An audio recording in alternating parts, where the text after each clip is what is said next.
পনির খেতে কম বেশি আমরা সবাই পছন্দ করি। সেটা যদি আবার এইভাবে নিরামিষ রান্না করা যায় আরও সুন্দর লাগে। নমস্কার, আপনারা এখন দেখছেন রান্না ভালোবাসি। রান্না ভালোবাসির আরও একটা নতুন রেসিপিতে সবাইকে স্বাগত। আজ আমাদের রেসিপিতে থাকছে নিরামিষ পনিরের রেসিপি। কড়াই গরম করে নিয়েছি। কড়াইয়ের মধ্যে এখানে সাদা তেল দেব, সর্ষের তেল দেব না। সর্ষের তেলে এই রান্না ভালো লাগবে না, সেই জন্য সাদা তেল দিয়ে দিলাম। আর অল্প একটু নুন দিয়ে দিলাম। নুন দিয়ে ডুমো ডুমো করে কেটে রাখা পনির দিয়ে দেব। এখানে পনির বেশি ভাজবো না, লাল করে ভাজবো না। 1 থেকে 2 মিনিট একটু তেলের মধ্যে নাড়াচাড়া করে এটা উঠিয়ে নেব। ততক্ষণে চলুন আমরা পনির রান্নার মশলা রেডি করে নিই। পনির রান্নার জন্য এখানে আমার যা যা লাগবে একটা মিক্সার গ্রাইন্ডারে নিয়ে নিচ্ছি। কিছুটা কাজু বাদাম লাগবে, আর চার মগজ এই 1 চামচ মতো নিয়েছি। আর কাজু বাদাম একটু বেশি পরিমাণে নিয়েছি। তারপর জল দিয়ে দিলাম। জল দিয়ে এটা এখন ভালো করে পেস্ট করে নেব। এদিকে পনির ভাজা হচ্ছে, খেয়াল রাখতে হবে যেন লাল না হয়ে যায়। সাদা সাদা অবস্থায় থাকতেই এটা উঠিয়ে নিতে হবে। পনির ভাজা হয়ে গেছে, দেখুন একটুও লাল হয়ে যায়নি। এই অবস্থায় পনির তুলে নিলাম। এখন ফোড়ন যোগ করে দেব।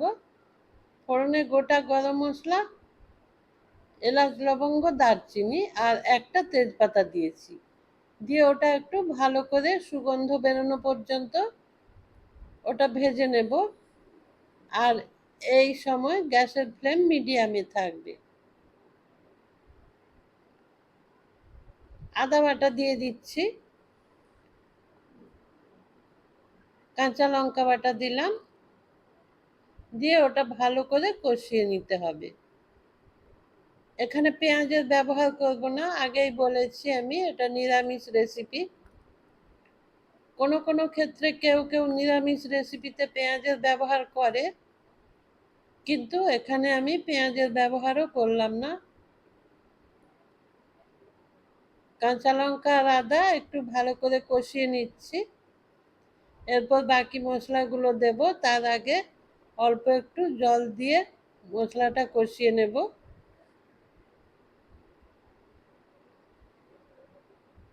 আবারও একটু জল দিলাম,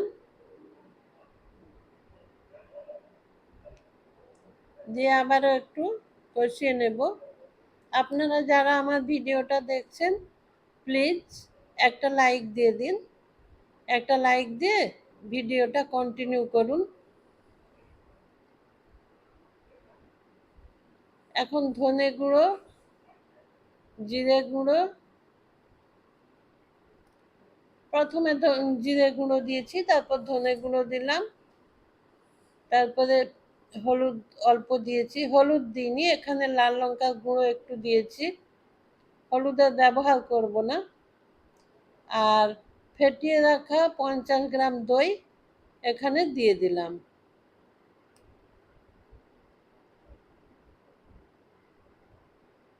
দিয়ে ওটা ভালো করে কষিয়ে নেব। আপনারা যারা আমার ভিডিওটা দেখছেন চ্যানেলটা সাবস্ক্রাইব করে আমাকে রান্না করার উৎসাহ দেবেন। ডান দিকে থাকা বেল আইকনটা প্রেস করে দেবেন, তাহলে আমি যখন যা রান্না করব তার নোটিফিকেশন আপনি পেয়ে যাবেন। এখন মশলাটা ভালো করে কষিয়ে নিতে হবে। দইয়ের একটা কাঁচা গন্ধ থাকে, ওটা চলে যাওয়া পর্যন্ত কষিয়ে নিয়েছি।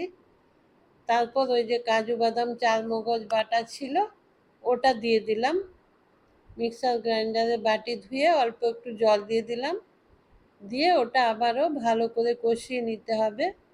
এটা একটু ঘন ঘন নাড়াতে হবে। বাদাম ব্যবহার করেছি, না হলে কড়াইয়ের নিচে বসে যাওয়ার সম্ভাবনা থেকে যাবে, সেই জন্য ঘন ঘন নাড়াতে হবে। এখন পরিমাণ মতো নুন দিয়ে দিতে হবে, আর অল্প একটু চিনি দিয়ে আবারও সব কিছু মিশিয়ে নেব।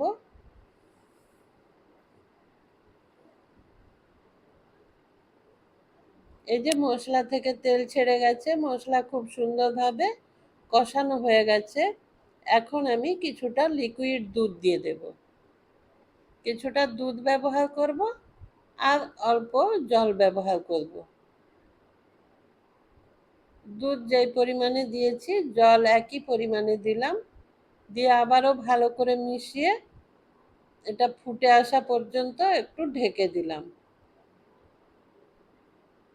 ঢেকে দিয়ে 2 মিনিট অপেক্ষা করেছি। ঝোল ফুটে উঠেছে।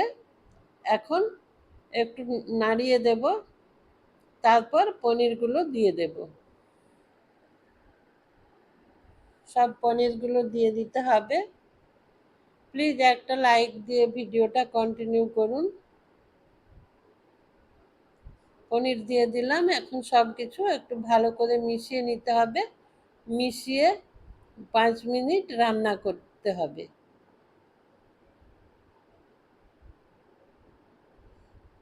এই যে পনিরের রেসিপি দেখতে কত সুন্দর হয়েছে। এটা রুটি, পরোটা, লুচি কিংবা ফ্রাইড রাইসের সঙ্গে খুব সুন্দর খেতে লাগবে। একটু শেষের দিকে কিছুটা ক্যাপসিকাম যোগ করে দিলাম। ক্যাপসিকাম বেশি সেদ্ধ হয়ে গেলে খেতে ভালো লাগে না, সেই জন্য এটা শেষের দিকে ব্যবহার করলাম। আর একদম শেষে আমি কিছুটা টমেটো কুচি ব্যবহার করব। একটা টমেটো নিয়েছি এখানে, সেটা টুকরো টুকরো করে কেটে এরপর সব কিছু একটু ভালো করে মিশিয়ে নেব। তারপর সব শেষে